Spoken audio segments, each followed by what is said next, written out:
नमस्कार मंडळी, श्री स्वामी समर्थ. स्वागत आहे तुम्हा सर्वांचं आपल्या मराठी यूट्यूब चॅनलमध्ये.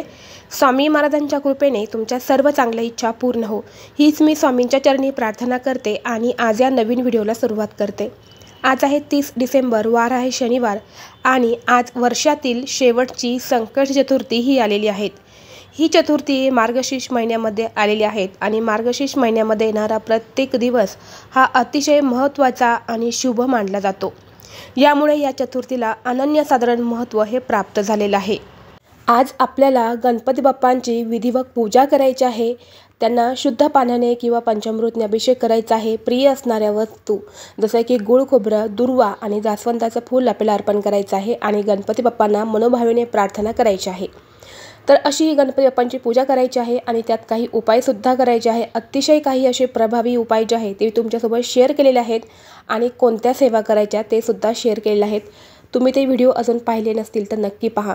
आज या व्हिडिओमध्ये मी तुम्हाला संध्याकाळी करण्यासाठी उपाय सांगणार आहे. संध्याकाळी आपल्याला घरातून अशी एक वस्तू ही बाहेर फेकायची आहे. यामुळे सर्व अडचणी, दारिद्र्य, कर्ज, दोष, करणी बाधा हे दूर होईल आणि आपल्या घराची, मुलांची, पतीची अगदी भरभरून प्रगती होईल. असा हा एक उपाय मी तुम्हाला आज या व्हिडिओमध्ये सांगणार आहे. त्यामुळे व्हिडिओ हा शेवटपर्यंत पहा. चॅनलवरती नवीन असाल तर सबस्क्राईब करा आणि असेच माहितीपूर्ण व्हिडिओ पाहण्यासाठी बेल आयकॉनलाही प्रेस करा. म्हणजे जेव्हा कधी मी नवीन व्हिडिओ अपलोड करेल त्याचं नोटिफिकेशन सर्वात अगोदर तुम्हाला भेटेल आणि तुम्ही एक पण व्हिडिओ मिस करणार नाही.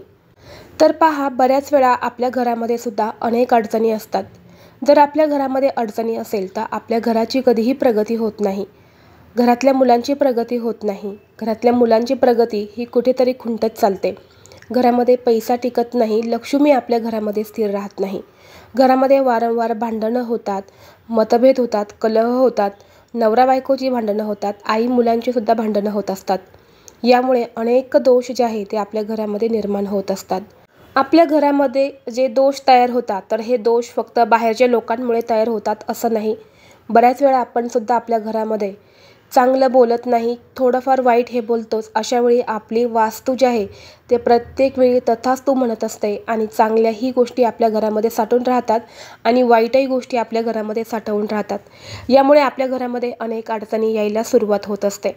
त्याचबरोबर आपल्या घरामध्ये एखादी अशी व्यक्ती येते आणि आपल्या घरामध्ये ती व्यक्ती येण्यापूर्वी घरामध्ये वातावरण खूप चांगलं असतं, खूप सकारात्मक वाटतं. परंतु एखादी व्यक्ती आपल्या घरामध्ये येऊन गेल्यानंतर घरामध्ये खूप असं नकारात्मक वातावरण तयार होत असतं. कारण एखाद्या माणसाची नजर जी असते ती वाईट, पापी आणि विकार उत्पन्न करणारी असते. यामुळे आपल्या घरामध्ये सुद्धा दोष तयार होतात. भांडणंसुद्धा या गोष्टीमुळेच होत असतात.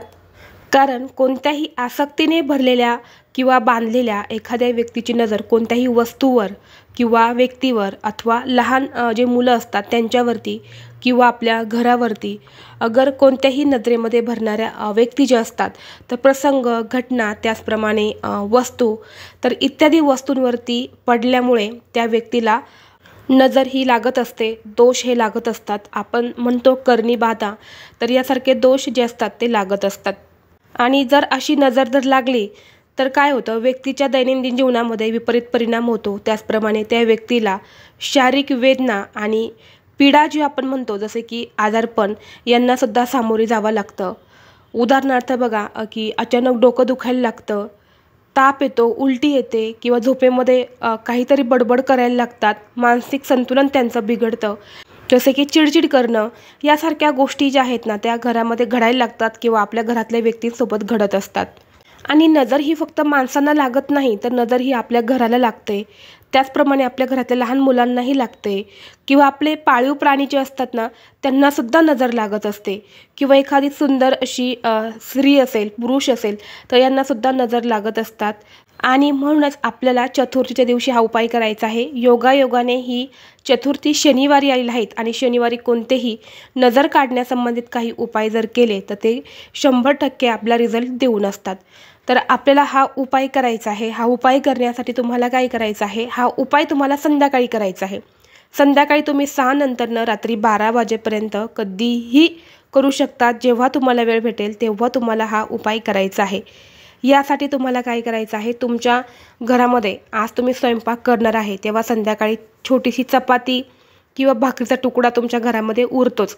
प्रत्येकाच्या घरामध्ये असतो शिळी चपाती किंवा भाकरी किंवा चपाती थोडासा तुकडा असेल तरी चालेल, तर तो तुम्हाला घ्यायचा आहे। त्याच्यावरती तुमच्या घरामध्ये थोडीशी भाजी उरलेली असेल किंवा थोडा भात असेल, डाळ असेल, तर ते तुम्हाला त्या तुकड्यावरती भाकरी थोडं थोडं घ्यायचं आहे। त्याचबरोबर त्यावर तुम्हाला थोडंसं मीठ टाकायचं आहे।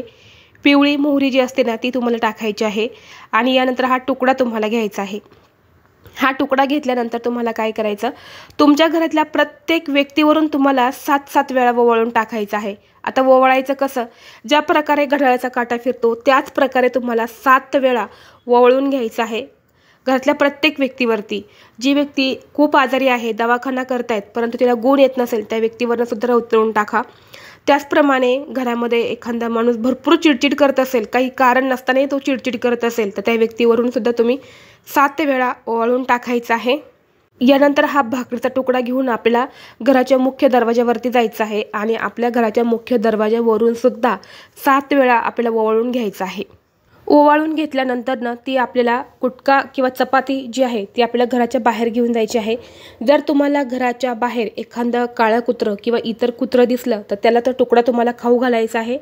नसेल तर घराची जी दक्षिण दिशा असते त्या दक्षिण दिशेला तुम्हाला टाकून द्यायचं आहे। हे टाकल्यानंतर ना आपल्याला मागे फिरून पाहायचं नाही, सरळ घरी यायचं आहे, कोणाशी बोलायचं नाही।